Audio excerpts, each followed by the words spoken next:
Bonsoir Mandeko Balandia diaspora congolaise na mboka ya Mandela. Toza kopesa binombote partout vous nous suivez et nous vous disons merci pour vos encouragements, pour vos soutiens. Donc merci bino bo partager ma vidéo na biso. Merci bino bo linga kapé pa vidéo na biso nzambe alola apambola bino. Aujourd'hui nous allons parler du cas qui s'est passé ce 15 septembre 2021. Nous avons vu une très grande tracasserie et pas la police d'Abisso.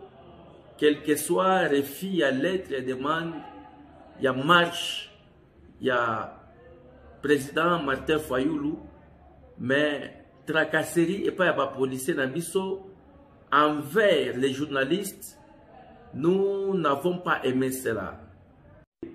Nous allons aussi féliciter le chef de l'État, Félix Tshilombo Tshisekedi, pour l'arrivée des appareils, des avions qui sont arrivés. Donc, c'est un grand pas que nous devons tous féliciter. Donc, c'est l'honneur pour le pays, c'est l'honneur pour le peuple. Là, c'est même la fierté des Congolais.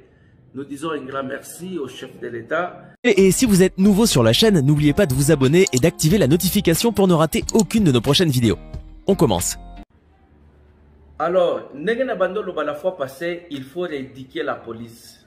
Et ça, ce sont des makambu oyo et cause à la première lié oyo gouvernement a voulu kosala. Éduquer la police. Pour la nini? Mission ou bien vision chef de l'État, ils ont d'abord le peuple d'abord. Donc, le peuple d'abord, ils sont concernés sous signaux sur le peuple. Sécurité à peuple. Donc, environnement à peuple. Santé à peuple. Et ça, nakati ya makamunyo soana. Alors, côté sécurité à peuple, tango ba marche ezo salema. Police azo se comporter ndenge nini. Tozo mona ba policier bazo yiba. Bazo profiter na kati ya désordre wana au lieu police acha ordre. Mais c'est la police qui vole le peuple. La police qui vole la population. Police azo kanga. Batu acha maboko na poche. Azo fond et puis bakima. Il y a des vidéos où est circulé dans les réseaux sociaux. Tous ceux qui ont ajouté ma vidéo. Mais il y a des vidéos où les policiers ont tracassé Badou, il arrive même au niveau de toucher un journaliste. Pas même un, mais plusieurs journalistes. Ba perdre la journée à les 15. Ba caméra ko panzana, ba caméra ko bunga. Mais jusqu'à quand? Wanande ba privilège ya liboso ya kosala eza ko éradiquer police. Nenge tozomona bazozo kuluna, bazotinda kuluna na kanyama kasese. C'est ce qu'il faut faire aussi na kati ya police na biso. Ba policier bazoyoka te, ba policier ba teti wana, il faut kotinda bango na kanyama kasese. Bazo rééducation. Abimi kanyama kasese na ebite soki centre mususu ya ba policier za wapi. Ou soit baleka kabango nyoso soki na kamina kuna na base na yebite. Mais il faut rééduquer la police.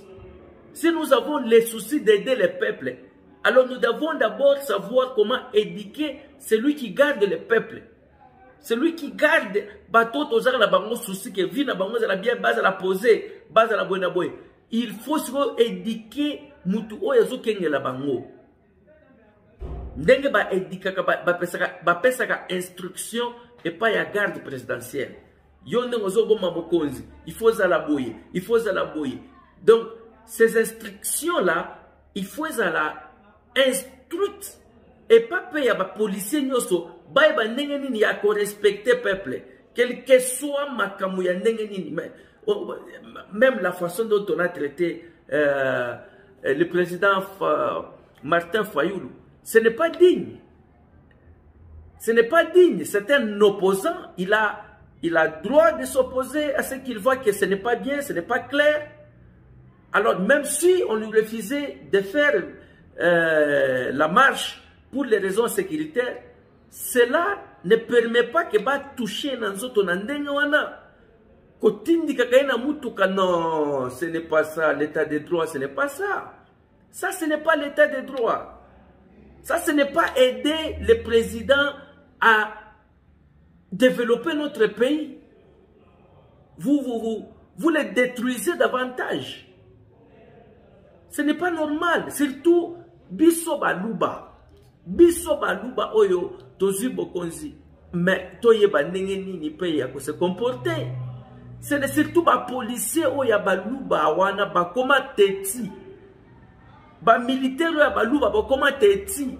Ba to misala ba tunini o ba ya baluba ba yebi ke bana ba poste likolo ba koma teti moko boye ya buzoba ya pamba. Teti moko boye o commémore nulle part. Or que nous devons montrer l'unité parce que tête baluba tout chez moi. Nous avons été toujours unis depuis dans le sang. Alors, c'est comme ça que nous marchons. C'est comme ça que nous devons montrer Bomoko pour la sunga président na biso po biso to kasoni tege baluba bozo bokonzi posala nini. Eza ba question ko ya bino baluba bozo bokonzi posala nini. Nega ba question se poser. Hein? Kasavu boza kiawa ebe omoni bosala kinini. Obilo ba swahili bozo bokonzi. Mais biso pe baluba tanto na bokonzi. Les années coulent. Il faut qu'on soutenir des chefs de l'État. Il faut qu'on soutenir des présidents de la République. La vision naïe. Il y a un état de droit dans Mboka. Même est-ce que Maloué a doué ou Enzawa? Est-ce que même ou tu nous vivons beaucoup à l'État? Ou tu nous donnes ma pour bit ou tout. Donc, quand il y a ordre illégalement, tu fais les histoires. Oh, pour un avantage, il y a famille naïo, na banana yo. Mais peuple l'État n'a pas voisin na yo. Yo muto l'État yo zo vivre bien. Obimakashi yo ba policier de zo font la porte. Mais regarde chez tes voisins là. Basa t'es en courant. Est-ce que tu as même les soucis à ta voisin na yo? Benemutumbaneb. Comme nous avons grandi chez nous Kassai, on voit le matin donc cette joie de se saluer. Mutumba wato. Donc vous voyez que quelqu'un peut sortir de chez lui avec sa brosse, se tenir devant sa parcelle et commencer à saluer ceux qui passent et ses voisins. Même s'il mangeait dans sa parcelle, quelqu'un passait dans la rue, venez, viens manger avec moi. Donc, cette solidarité, cet amour que nous avons perdu, l'amour des Kassaïens, l'unité, ce qui fait notre force, ce qui fait que nous ayons de l'argent, parce que nous nous connectons, nous nous aimons. Surtout, je parle et je communique aux policiers, militaires et aux autorités kassayennes plutôt, de changer de mentalité na biso. Que cela ne nous permet pas que pour mon konziaza kassayen, dont tous la libertinage, tout cela makamumo oyo eza ko aider mboka na biso te. Non, là nous sommes contre et nous condamnons au nom de la société civile, force vive. Nous condamnons to boyango to se comporter pour aider chef de l'État parce que yemoko kokokate kayenda tisekedi wa konstitution anute tu bomu aider. Soit ni muja kule mwenye ngakule mbonyi umvo mwana wakushanger mentalité ou lequel qui bon franc ya l'État ou taïno ku njile ya mukartie jibishi pas député. Il faut que je le malu campagne to les dossiers et tout toujours quel est l'intérêt, le profit du peuple, c'est quoi? Il ne faut pas qu'on se malu campagne ou dijil kajaja nous bien. Non. Le général Silvano Kasongo Mokonzi, Tosengi, Tobondeli, beaucoup de sa projet Moko, dans le gouvernement, il y a rééducation ou bien restriction, il y a de la police de toute la nation. Dans le recrutement, Ce qui dossier on est à déjà parce que tout le monde a le gouverneur Ngobila Lobaki, dossier on est déjà. Mais ce qui est allé, nous demandons que vous poussez à vous ezala, va financer à vous, va financer pour recruter. Oui, chez nous, vous savez que nous avons des universitaires, il y a des diplômés au Bazabamsou Banamisalate. Au Bakuzala recruter, comme officier.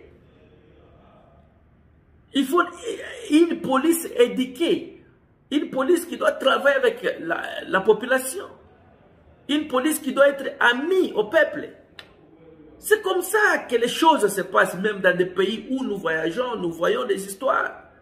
Mais notre pays, la RDC, est un pays plus riche, mais sans organisation. Il y a un président qui vient pour nous organiser, mais nous ne voulons pas l'organisation, toujours voler, des déceptions. Mais c'est quoi ça finalement? Est-ce que nous nous aimons? Est-ce que tolingani penda, tunapenda na tu biakwe, kusema bakongole tupendane, mukini yetu yendele kumbele, vile tukunaona mamikini ya benyewa hapa ba South Africain banani. Ini, bo benye mena lengia mukini yabo. Aso na ba Chinois, ou Afrique Sud, oui. Bazunga pa pale me bale bona fama kaijo ta mabalabala ko muzunga pale ngoleta ma ordre comme ingénieur. Mais les béouches bo benye bena sacrifier na mukini yabo. Unafika ku frontière où mnyona ngala sema pana. Hapa hakuna mwa kuibia. Visa ya bia bongo utashinda kupita. Unaangalia mtu anakubamba unamupropose biote tozo mpropose mais anakupeleka paka. Njoo akuonesha sema non. Chez kutrahir pays yangu. Il faut makuta nye mukesi ya leta. Pourquoi ça shiba policier betu ba Congo atos ko na les soucis to koza na soucis on atake te nazo sa epona lokumu ya mboka na ngai na kangio.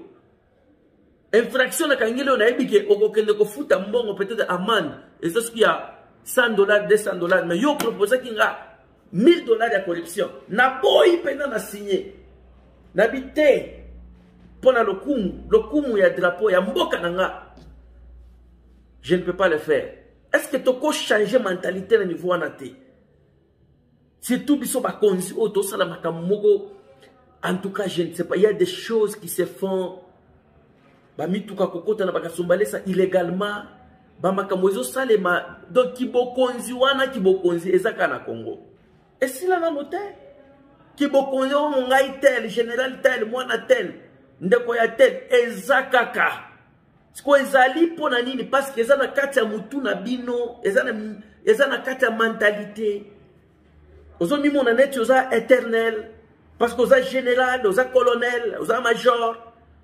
Omoni neti yesili pona yo il faut détruire mboka osala makambo oyo omoni ke il faut sala wana po batu baza na douane wana nete yo tango zo kotisa mituka illégal bango ba kofuta bango ni yo zo sepelati ba pesi mbongo okatisi motoka mais ba oyo siko ba osala na douane kuna bazela mituka ya efuta douane normal ba kofuta bango ni soki ba konzinyo so ba komo kotisa biloko illégal.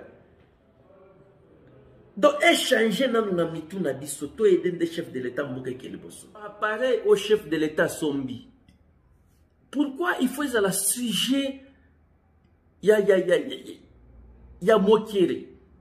Ou bien pourquoi ils à la sujet critique? Oh non, mais biso peto somba, oh mais ba vieux zalaka depuis kala. Non, nous devons encourager tant que moni mokonzi à penser non que ba billet avion kita et à offrir les appareils na mboka na biso. Nous devons féliciter to tika ne ba critique eza bien te to encourager attention ki to zaka ba viokala mais ezala ki lisusuté ya yeko ya siku ko renforcer que place où ezala ki place ezangaki ou ebebaki je remplace avec d'autres avions. Donc, nous devons être quand même reconnaissants na point wana. Tozo senga kaka epa ba konzi oyo baza chargé à côté la makambo ba appareil wana ba veiller na ba entretien. Mbongwele ya makate ki ba avion et commis de bandade parce que oyo nyoso baby sa ba avion e ba Air Zaïre ti na oyo Kabila le fils a sombela kabiso ezali manque ya entretien. Manque kaka ya entretien wana ndo moni ba vieux belé fandi. Donc, Tosengi et pas baza chargé l'aviation en Bokanabiso. Bon veiller sur les dons. C'est ce que le chef de l'État vient de faire. Cela va encore encourager qu'il y a ça la plus. Ce qui a mouni va parler ça bien. Profitons aussi de cette occasion pour dire merci aux pasteurs, surtout à l'unité, à la solidarité qu'ils ont montré au moment du deuil du patriarche ou de l'apôtre Emmanuel Mbiyamoulaye. Donc, ezalakande bongo, biso tozo sepela komona batu oyo balobaka maloba ya Nzambe, batu oyo batangisaka batu maloba ya Nzambe, bazala na bomoko. Parce que ba pasteur binonde ba représentants de Dieu. Je peux dire que les ambassadeurs de Dieu, les envoyés de Dieu pour éduquer le peuple. Alors, ce nakati na bino, bomoko ezate, donc, ezaneti musala oyo, ezandakwa otonga likolo a zelo.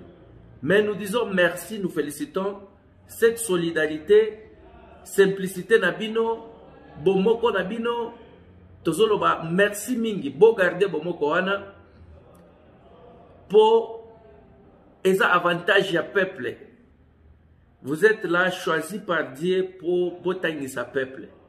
Alors, bomoko na bino, et ça la paix que peuple a sa bino confiance makasi. En cela, nous profitons aussi pour nous proposer cette unité, cette organisation de pasteurs, afin que bameka ko revoir bamakamu mususu net vidéo oyo bolanda. Ishatana kotoroba sakahi dolodo subrededo eyakush midu ifiziki zamagadash eregragagagagagagagagagagagagadash rotogondo prasite rondo kopababa sita kalito ekomo libriti zuzu shada gadada erede ede regagagagagrugaga. Ce sont des choses qui choquent ce que vous venez de voir. Et donc, les pasteurs commencent à faire les concours de langue. Donc, l'organisation des pasteurs, Otomoni, Nadei, ya papa la biso, l'apôtre Mbiyamoulaye. Nous voulons que cette organisation,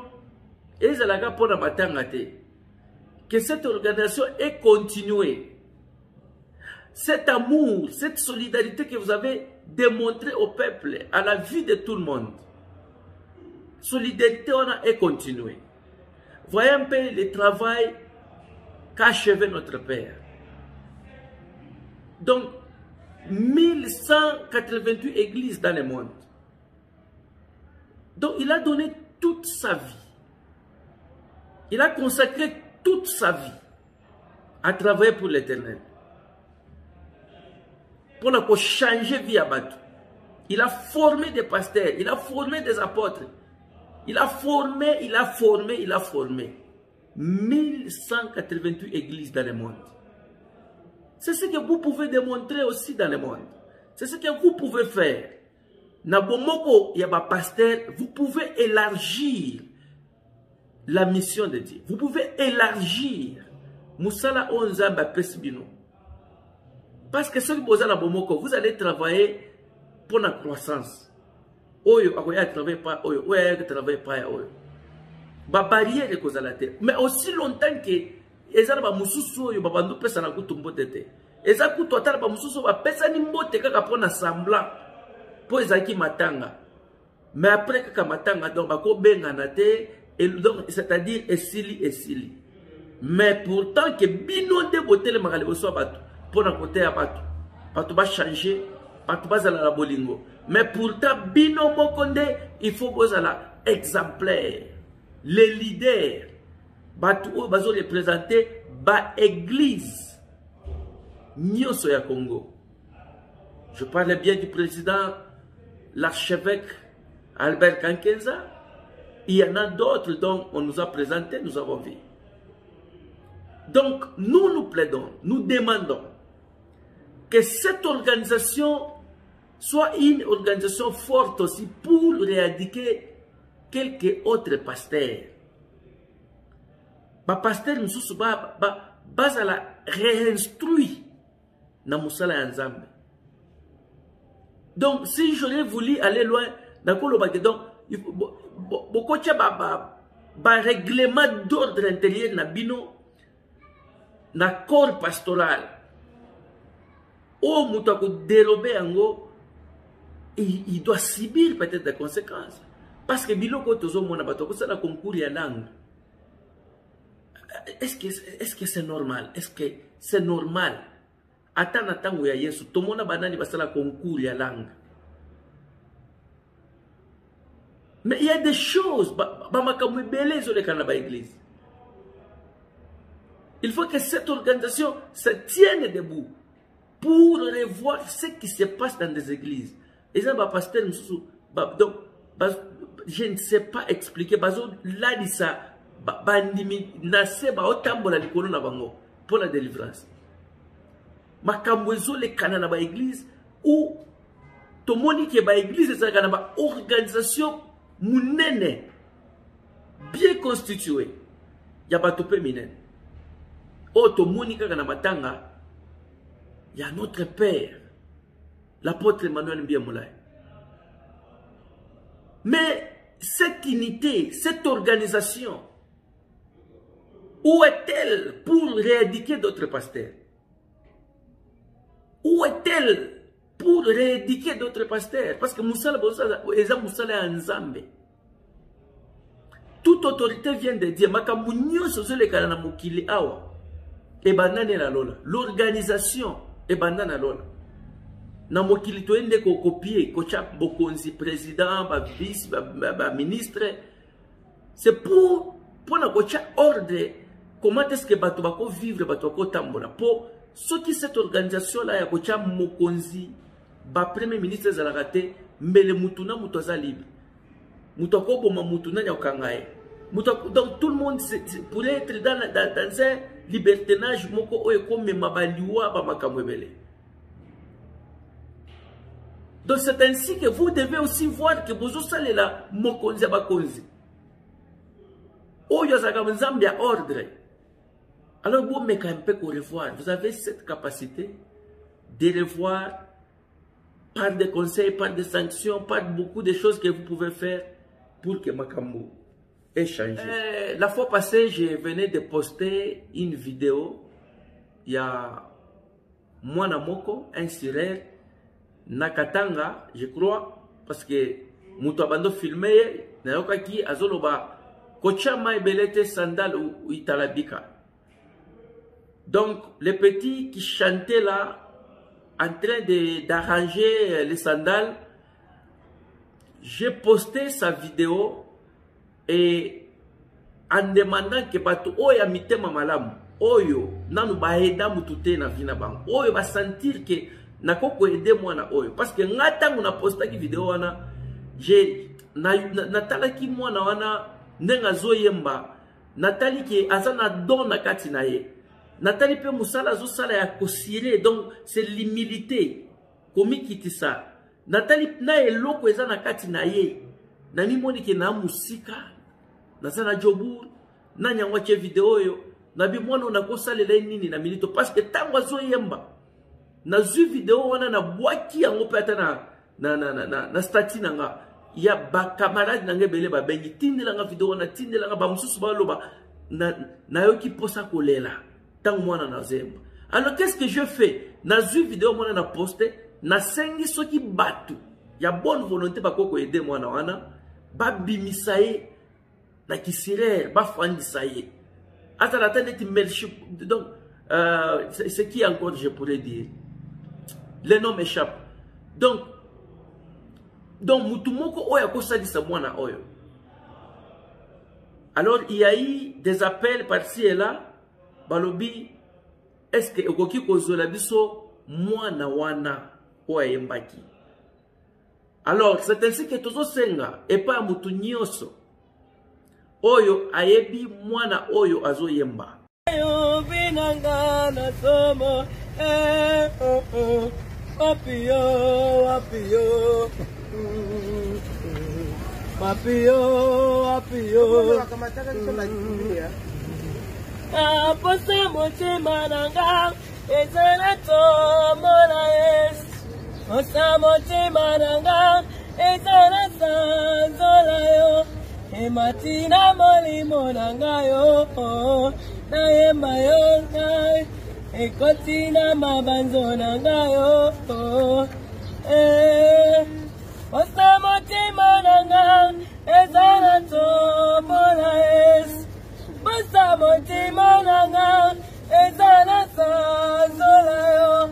Ematina molimo nanga yo. Hapana kulobanisha mapapa mingi. Haitakauka. Ematina mabanzo nanga yo, na tomolanga. Baba eh baba, baba oh baba, baba eh baba, baba oh baba. Igwe, Zambo yo, Igwe, Zambo.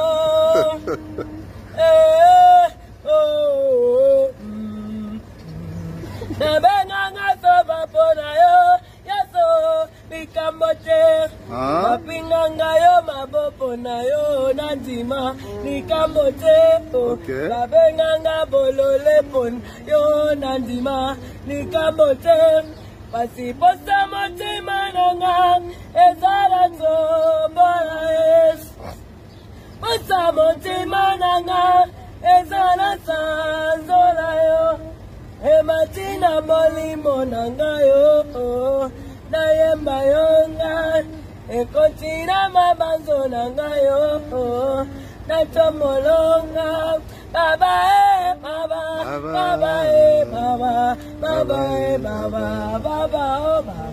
Igwe, Zambo yo, Igwe, Zambo.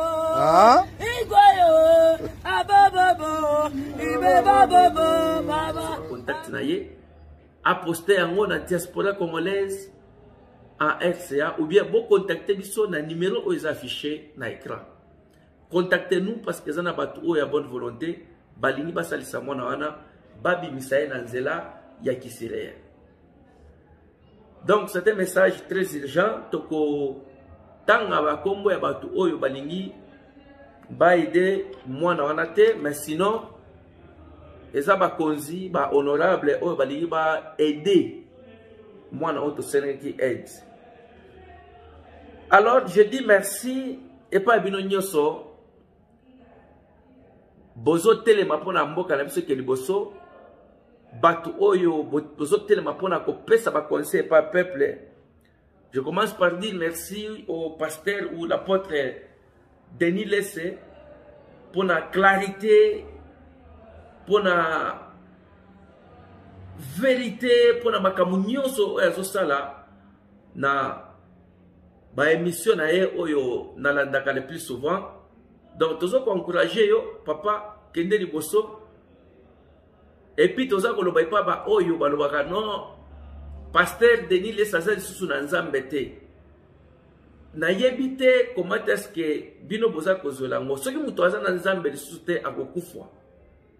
Parce que nzambe aza esprit. Et que Bible elobi que en réalité ce n'est pas l'homme qui vit, mais c'est l'esprit qui vit en l'homme. Donc c'est-à-dire que c'est Dieu qui vit en l'homme. Ce qui pasteur Denis Lesse azana bomoi, azo vivre, azo pema. Donc c'est-à-dire nzamba azana ye. Bino boko juger te, soko moni mutoyo azo kende gauche droite, la Bible déclare ko juger yete et puis boko condamner yete. Et loko bino boko sala eza nini, eza ko sengela ye pardon, ko limbisa ye. Soki bomoni ki azo sala mabe. Donc bon j'étais, c'était juste en passant, j'ai dit bonsoir et papa Patrice Kanumbi à Lubumbashi. J'ai dit un grand merci pour le soutien et je profite aussi de saluer la présidente Maman Magui Kiala à Kinshasa, la présidente de la société civile.